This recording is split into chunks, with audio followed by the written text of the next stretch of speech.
Good morning 9th Hindi medium के student. आज हम सामाजिक विज्ञान में लोकतांत्रिक राजनीति में पार्ट 1 लोकतंत्र क्या है और लोकतंत्र क्यों है का आगे का भाग पढ़ेंगे। अभी तक हम लोकतंत्र की एक विशेषता पढ़ चुके हैं कि लोकतंत्र निर्णय लेने की शक्ति क्या होती है, लोगों में होती है और चुने हुए प्रतिनिधि के पास ही ये सारी शक्ति मौजूद होती है और वही प्रतिनिधि आगे सरकार बनाता है।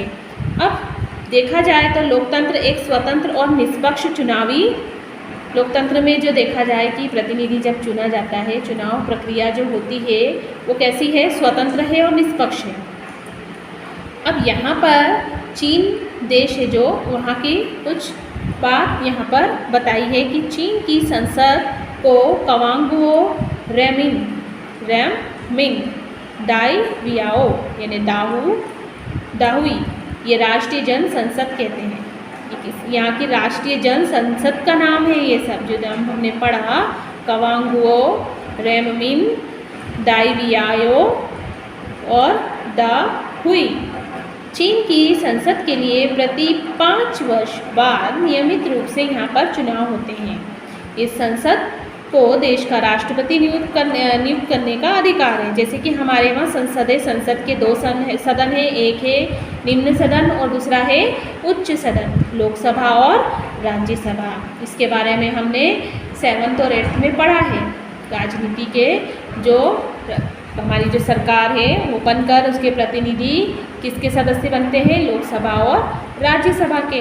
तो ठीक इसी प्रकार यहाँ की जो संसद है वो देश का राष्ट्रपति नियुक्त करने का उसको अधिकार है। कुछ सदस्यों अब चीन में पूरे 3000 सदस्य आते हैं। चीन से लगभग यहाँ पर चुनकर कितने सदस्य आते हैं, 3000। कुछ सदस्यों का चुनाव सेना भी करती है। चुनाव लड़ने से पहले सभी उम्मीदवारों को चीनी कम्युनिस्ट पार्टी से मंजूरी लेना होती है। 2002 और 3 में हुए चुनाव में सिर्फ कम्युनिस्ट पार्टी और उससे संबंधित कुछ छोटी पार्टियों के सदस्यों को चुनाव लड़ने की अनुमति मिली। सरकार सदा कम्युनिस्ट पार्टी की ही बनती है, लेकिन 1930 में आज़ाद होने के बाद मेक्सिको में हर 6 वर्ष बाद राष्ट्रपति चुनने के लिए चुनाव कराए गए। देश में कभी भी फौजी शासन या तानाशाही नहीं आई, लेकिन 2000 तक हर चुनाव में PRI यानी इंस्टीट्यूशनल रिवोल्यूशनरी पार्टी के नाम से एक पार्टी को ही जीत मिलती रही है। इस पार्टी को ही हमेशा जीत मिली है और ये पार्टी का नाम क्या था, PRI। और यहाँ हम किसकी बात कर रहे हैं, मेक्सिको देश की। इसके पहले हमने किसकी बात की, चीन की। अब विपक्षी दल चुनाव में हिस्सा लेते थे पर भी क्या होता था, कभी भी उन्हें जीत हासिल नहीं होती थी। चुनाव में हर तरह के हथकंडे अपनाकर हर हाल में जीत हासिल करने के लिए PRI कुख्यात थी। सरकारी दफ्तरों में काम करने वाले सभी लोगों के लिए पार्टी की बैठकों में जाना अनिवार्य था और सरकारी स्कूलों के अध्यापक अपने छात्र छात्राओं के माँ बाप से PRI के लिए वोट देने को कहते थे। मीडिया भी जब तक विपक्षी दलों की आलोचना करने के अलावा उनकी गतिविधियों को नज़रअंदाज ही नहीं कर सकता था। कई बार तो एकदम अंतिम क्षणों में मतदान केंद्रों को एक जगह से हटाकर दूसरी जगह तक कर दिया जाता था। क्या होता था कि सरकारी स्कूलों के अध्यापक अपने छात्र छात्राओं के माँ बाप से PRI के लिए वोट देने को कहते थे। मतलब सरकार की जो स्कूलें थी, सरकारी स्कूलें थी, वहाँ पर शिक्षक ही खुद किस बात के लिए उनको बोलते थे, वोट देने के लिए। इसके अलावा क्या होता था, जो मीडिया होता था वो विपक्षी दलों की आलोचना करने के अलावा उनकी गतिविधियों को नज़रअंदाज भी कर देता था और मतदान केंद्र तक बदल दिए जाते थे अंतिम क्षणों तक। PRI अपने उम्मीदवारों के चुनाव अभियान पर काफ़ी पैसे खर्च करती थी। हम उन ऊपर वर्णित चुनावों को लोगों द्वारा अपना शासक चुनने का अधिकार मान सकते हैं। इन उदाहरणों को पढ़ने के बाद तो यही लगता है कि हम ऐसा नहीं कह सकते। यहाँ काफ़ी सारी क्या है, समस्याएं हैं। चीन के चुनाव में लोगों के सामने कोई वास्तविक और गंभीर विकल्प ही नहीं होता। लोगों को शासक दल या उसके द्वारा स्वीकृत उम्मीदवारों को ही वोट देना होता था। मेक्सिको के मामले में ऐसा लगता है कि कहने को विकल्प होते हुए भी असल में वहाँ की जनता के पास कोई दूसरा विकल्प नहीं था। किसी भी तरह वहाँ शासक दल को पराजित नहीं किया जा सकता था। लोगों के चाहने पर भी उन्हें वहाँ चुनाव निष्पक्ष नहीं था, वहाँ का चुनाव निष्पक्ष ही नहीं था। इस प्रकार हम कह सकते हैं कि लोकतंत्र की अपनी समझ में एक अन्य विशेषता गुण को जोड़ कर सकते हैं। लोकतंत्र के लिए सिर्फ चुनाव कराना ही पर्याप्त नहीं होता। चुनाव में एक से ज़्यादा असली राजनीतिक विकल्पों के बीच चुनने की स्थिति भी होना चाहिए। लोगों के पास यह विकल्प रहना चाहिए कि वे चाहे तो शासक दल को गद्दी से उतार दे या उनको उस गद्दी पर बिठा दे। लोकतंत्र निष्पक्ष स्वतंत्र चुनाव पर आधारित होना चाहिए ताकि सत्ता में बैठे लोगों के लिए हार जीत के समान अवसर उन्हें मिल सके। अब कह सकते हैं कि एक व्यक्ति एक वोट और एक मोल, यानी लोकतंत्र के लिए होना संघर्ष सार्वभौम वयस्क मताधिकार के साथ भी जुड़ा है। अब इस सिद्धांत पर लगभग पूरी दुनिया को मान लिया है लोकतंत्र शासन व्यवस्था में, पर किसी व्यक्ति को मतदान के समान अवसर से वंचित करने के उदाहरण भी कम नहीं है। जैसे सऊदी अरब का उदाहरण देखा था हमने कि वहाँ पर 2015 तक, जैसे सऊदी अरब में क्या है, तानाशाही शाह का वहाँ पर शासन चलता है, तो 2015 तक सऊदी अरब में औरतों को वोट देने का अधिकार ही नहीं था। एस्टोनिया में अपने यहाँ नागरिकता के नियम कुछ इस तरह बनाए गए कि रूसी अल्पसंख्यक समाज के लोगों को मतदान देने के अधिकार हासिल ही नहीं थे, और हासिल करने में क्या होती थी, उन्हें बहुत ही कठिनाइयों का सामना करना पड़ता था। फिजी की चुनाव प्रणाली में वहाँ के मूल वासियों के वोट का महत्व भारतीय मूल के फिजी नागरिक के वोट से ज़्यादा महत्वपूर्ण है। उसी प्रकार फिजी की चुनाव प्रणाली में वहाँ के मूल वासियों के वोट का महत्व भारतीय मूल के फिजी नागरिकों के वोट से ज़्यादा है।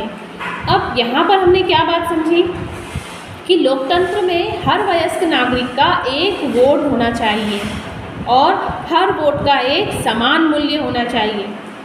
ये क्या हो जाती है, तीसरी विशेषता है जो काफ़ी महत्व रखती है लोकतंत्र राजनीति में। इसकी समानता की बुनियादी, इसको हम कह सकते हैं कि इस तरह की विशेषता समानता के बुनियादी सिद्धांत पर आधारित है। अब आगे एक विशेषता और दी है कि कानून का राज और अधिकारों का आदर। जिम्बाब्वे, अब यहाँ उदाहरण हम इस देश का देखेंगे कि जिम्बाब्वे को 1980 में अल्पसंख्यक गोरों के शासन से मुक्ति मिली। वहाँ पर मतभेद किसका था, गोरों का और कालों का। तो इस देश पर जानू पीएफ दल का राज था, अब जिसने देश की स्वतंत्रता संघर्ष में अगुवाई भी की थी। नेता रॉबर्ट मुगाबे आज़ादी के बाद से ही शासन कर रहे थे। चुनाव नियमित रूप से होते थे, सदा जानू पीएफ दल ही हमेशा जीतता था। राष्ट्रपति मुगाबे कम लोकप्रिय नहीं थे, पर वे चुनाव में गलत तरीके भी अपनाते थे। आज़ादी के बाद में उनकी सरकार ने कई बार संविधान में बदलाव करके राष्ट्रपति के अधिकारों में वृद्धि की थी।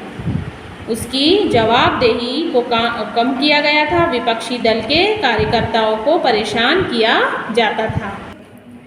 विपक्षी दलों के कार्यकर्ताओं को भी परेशान किया जाता था। अब होता क्या था कि उनकी सभी सभाओं में गड़बड़ी करवाई जाती थी ताकि उनकी सभा क्या नहीं हो, सफल ना हो। और इसके अलावा सरकार विरोधी प्रदर्शनों और आंदोलनों को गैर कानूनी घोषित कर दिया गया था, ताकि ऐसा कानून भी बना दिया गया था जो राष्ट्रपति की आलोचना के अधिकार को सीमित करता था। टेलीविज़न रेडियो पर सरकारी नियंत्रण था, सरकार इस पर ध्यान देती थी। ये सारी बातों पर उन पर सिर्फ शासक दल के विचार ही प्रसारित होते थे। हमेशा किसके बारे में बताया जाता था, जो शासन कर रहा है, जिसकी सरकार है, उसी के बारे में, उसी की खूबियों के बारे में मीडिया पर बताया जाता था। यानी किसके माध्यम से, टेलीविज़न और रेडियो के माध्यम से। अखबार भी स्वतंत्र थे, पर सरकार की आलोचना करने का अधिकार उन्हें नहीं था। पत्रकारों को परेशान किया जाता था। सरकार ने कुछ ऐसे अदालती फैसले की परवाह नहीं की जो उनके खिलाफ जाते थे। उसने जजों पर दबाव भी डाला। 2017 में मुगाबे को राष्ट्रपति पद से हटा दिया गया। इसके बाद जिम्बाब्वे का उदाहरण शासकों के लिए बार बार जनादेश पाना लोकतंत्र की एक ज़रूरत है, और इतना ही पर्याप्त नहीं है। लोकप्रिय नेता भी अलोकतांत्रिक हो सकते हैं, वो भी तानाशाह हो सकते हैं। परखना हम चाहते हैं, लोकतंत्र को परखना तो चाहते हैं, लेकिन चुनाव पर नज़र डालना जरूरी है। पर उतना ही नहीं, चुनाव के पहले और बाद की स्थितियों पर भी नज़र डाली जाए तो बेहतर होता है। चुनाव के पहले सत्ता पक्ष में विरोधी समूह के कामकाज समेत सभी तरह की राजनीतिक गतिविधियों के लिए पर्याप्त गुंजाइश रहनी चाहिए। अब इसके लिए क्या जरूरी है कि सरकार नागरिकों की कुछ बुनियादी अधिकारों का आदर करे। अपनी राय बनाने की, सोचने की, सार्वजनिक रूप से विचार व्यक्त करने की, संगठन बनाने की, इसके अलावा विरोध करने और अन्य राजनीतिक गतिविधियां करने की स्वतंत्रता होनी चाहिए। कानून की नज़र में सभी लोगों की समानता होनी चाहिए। इन अधिकारों की रक्षा स्वतंत्र न्यायपालिका को भी करनी चाहिए और इन अधिकारों के बारे में हम अध्याय 5 में भी पढ़ेंगे। तो कहने का मेरा तात्पर्य क्या होगा कि एक लोकतांत्रिक सरकार संवैधानिक कानूनों और नागरिक अधिकारों द्वारा खींची लक्ष्मण रेखाओं के भीतर ही काम करती है, उस लक्ष्मण रेखा से बाहर नहीं जाती। कल हम पढ़ेंगे परिभाषाओं का सारांश अगली वीडियो में।